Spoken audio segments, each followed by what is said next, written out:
next distinguished speaker, Dr. Miftah Ismail, who is a leading economist, public policy expert, and Secretary General Awam Pakistan. He has previously served as the country's Federal Minister for Finance and Revenue. He is widely respected for his clear thinking on macroeconomic stability, fiscal policy, and structural reform. Welcome, sir, and thank you for joining us.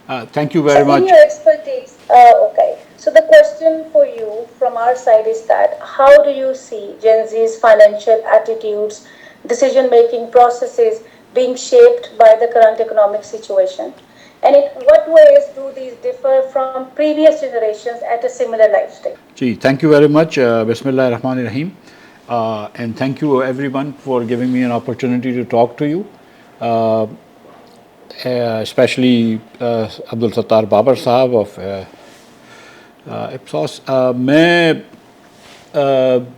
Will first of all I'll just first of all say I'm not at all an expert on Gen Z,